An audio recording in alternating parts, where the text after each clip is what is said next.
ಹುಬ್ಬಳ್ಳಿ ಒಳ ಮೀಸಲಾತಿಯ ಪರವಾಗಿ supreme court ತೀರ್ಪಿನ ಸ್ವಾಗತಿಸಿ ಸಾವಿರಾರು ಜನರಿಂದ ವಿಜಯೋತ್ಸವ. ದಿನಾಂಕ 14/8/2024 ಬುಧವಾರದಂದು ಹುಬ್ಬಳ್ಳಿಯಲ್ಲಿ ಪರಿಶಿಷ್ಟ ಜಾತಿ, ಪರಿಶಿಷ್ಟ ಪಂಗಡ ಹಾಗೂ ಹಿಂದುಳಿದ ಸಮುದಾಯಗಳ ಸುಮಾರು 3,000ಕ್ಕೂ ಹೆಚ್ಚು ಮಂದಿ ತಮ್ಮ ತಮ್ಮ ಕಾಲೋನಿಗಳಿಂದ ಮೆರವಣಿಗೆ ಮೂಲಕ ಇಂದಿರಾ ಗ್ಲಾಸ್ ಹೌಸ್ನಲ್ಲಿ ಸೇರಿ ಭಾರತ ದೇಶದ ಮಾಜಿ ಉಪ ಪ್ರಧಾನಿ, ಹಸಿರು ಕ್ರಾಂತಿಯ ಹರಿಕಾರರು ಡಾಕ್ಟರ್ ಬಾಬು ಜಗಜೀವನ್ ರಾಮ್ ಅವರ ಪುತ್ಥಳಿಗೆ ಮಾಲಾರ್ಪಣೆ ಮಾಡಿ ಗೌರವ ಸಲ್ಲಿಸಿದರು. ನಂತರ ಇಂದಿರಾ ಗ್ಲಾಸ್ ಹೌಸ್ನಿಂದ ರೈಲು ನಿಲ್ದಾಣದ ಬಳಿ ಇರುವ ವಿಶ್ವರತ್ನ ಡಾಕ್ಟರ್ ಬಾಬಾ ಸಾಹೇಬ್ ಅಂಬೇಡ್ಕರ್ ಅವರ ಪುತ್ಥಳಿಗೆ ಮೆರವಣಿಗೆ ನಡೆಸಿದರು. ಬಾಬಾ ಸಾಹೇಬ್ ಅಂಬೇಡ್ಕರ್ ಅವರ ಪುತ್ಥಳಿಗೆ ಮಾಲಾರ್ಪಣೆ ಮಾಡಿ ಪಟಾಕಿ ಸಿಡಿಸಿ ವಿಜಯೋತ್ಸವ ಆಚರಿಸಿದರು.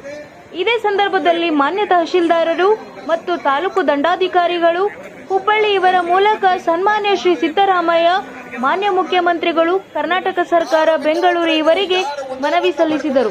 ಸಂವಿಧಾನಬದ್ಧವಾಗಿ ನಮ್ಮ ಬೇಡಿಕೆಗಳನ್ನು ಸರ್ಕಾರ ಗಂಭೀರವಾಗಿ ಪರಿಗಣಿಸಿ ನ್ಯಾಯಯುತವಾಗಿ ಈಡೇರಿಸಬೇಕು.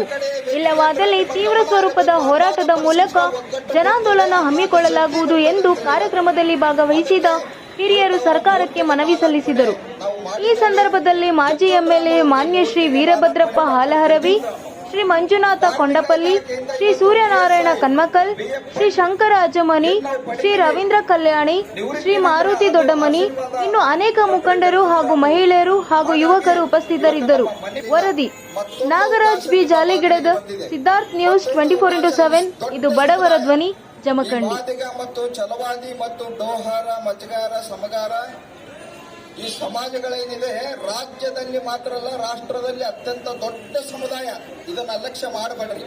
ದಯಮಾಡಿ ಅಲಕ್ಷ್ಯ ಮಾಡಲಾರ್ದನೆ, ವಿಳಂಬ ಮಾಡಲಾರ್ದನೆ ನೀವು ಜಾರಿಗೆ ತಂದಿದ್ದ ಆದ್ರೆ ಈ ಒಟ್ಟು ಎಲ್ಲಾ ಸಮುದಾಯ ನಿಮಗೆ ಒಂದು ಗೌರವವನ್ನ, ಆತ್ಮ್ಯವನ್ನ ಸಲ್ಲಿಸ್ತಾರೆ. ಹಾಗಾಗಿ ನೋಡಿ, ಇವತ್ತು ಹೆಣ್ಮಕ್ಳು ಬಂದಿದ್ದಾರೆ. ಅವ್ರು ಇನ್ನೂ ಏನು ಮನೆಯಲ್ಲಿ ಮಕ್ಕಳಿಗೆ ವಿದ್ಯೆ ಇಲ್ಲ, ಉದ್ಯೋಗ ಇಲ್ಲ ಮತ್ತು ಆರ್ಥಿಕ ಪರಿಸ್ಥಿತಿಯಿಂದ ಅನುಕೂಲ ಇಲ್ಲ. ಅವರು ಬಹಳ ಕನಿಷ್ಠ ಜೀವನ ಮಾಡ್ತಿದ್ದಾರೆ. ಅಂತವ್ರಿಗಾಗಿ ಒಳ ಮೀಸಲಾತಿ ಕೇಳಿದ್ದು ನಾವು. ಅಂತವ್ರ ಸಲುವಾಗಿ ಇದು ಬೇಡಿಕೆ. ಇದನ್ನ ತಡಿಬೇಡ್ರಿ. ಯಾರು ಕೂಡ ಇದನ್ನ ತಡಿದ್ರಿ ಇದ್ರೆ ಶಾಪ ತಟ್ಟದ ನಿಮಗೆ. ವಿಚಾರ ಮಾಡ್ರಿ. ಅದು ಇವತ್ತು 4.5% ಕೊಟ್ರೆ ಒಬ್ಬ ವಿದ್ಯಾವಂತ, ಪ್ರಜ್ಞಾವಂತ ವಿಚಾರ ಮಾಡಬಾರ್ದ?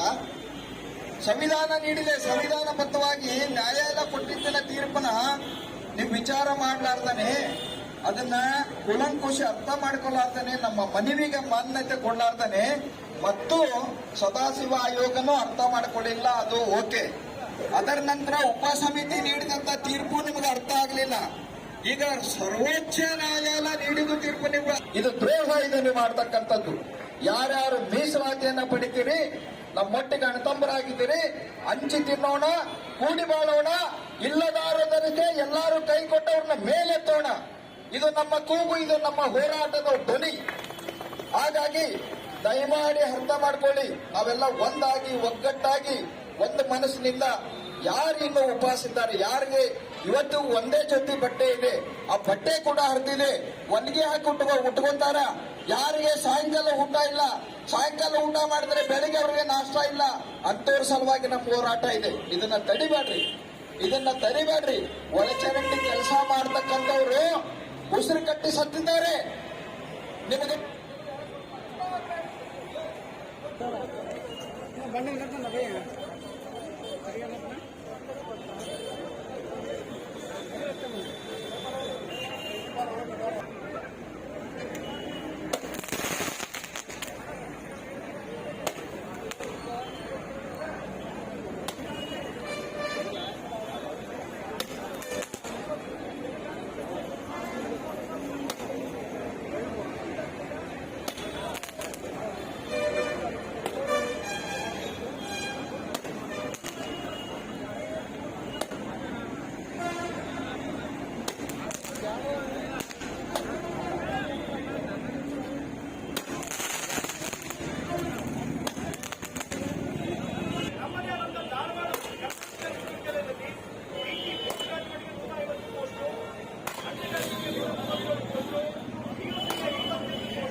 ಇವನ್ನೆಲ್ಲವೂ ಕೂಡ ಒಂದು ವೇಳೆ ಸ್ಥಗಿತಗೊಳಿಸಿ ಒಳ ಮೀಸಲಾತಿ ಪ್ರಕಾರವಾಗಿ ಜಾರಿ ಮಾಡಿದ್ರೆ ಆದ್ರೆ ಏನಾಗುತ್ತೆ ಅಂತಂದ್ರೆ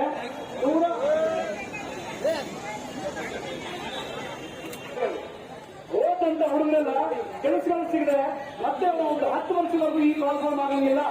ಹೀಗಾಗಿ ನಮ್ಮ ಮುಂದಿನ ಒಂದು ಹೋರಾಟ ಏನಪ್ಪಾ ಅಂದ್ರೆ ಈ ಎಲ್ಲಾ ಹುದ್ದೆಗಳನ್ನು ಇಮಿಡಿಯೇಟ್ ಆಗಿ ಸ್ಟಾಪ್ ಮಾಡಬೇಕು. ಯಾವ ಕಾರಣಕ್ಕೆ 2000 ಹುದ್ದೆಗಳನ್ನು ಕರೆದ್ರಿ ಅಂದ್ರೆ ಒಳ ಮೀಸಲಾತಿ ಜಾರಿ ಆಗ್ಬಿಟ್ರೆ ಇದೆಲ್ಲ ಜಾಬ್ ಸಿಗ್ತದೆ ಅಂತ ನೀವು ಒಂದು ಚರ್ಚೆಯನ್ನ ಮಾಡಿ ಕರೆದಿದ್ದೀರಾ ಅಂತ ನಾವು ಸರ್ಕಾರದ ಕೇಳ್ತಾ ಇದ್ದೇನೆ. ಹೀಗಾಗಿ ಒಳ ಮೀಸಲಾತಿಯ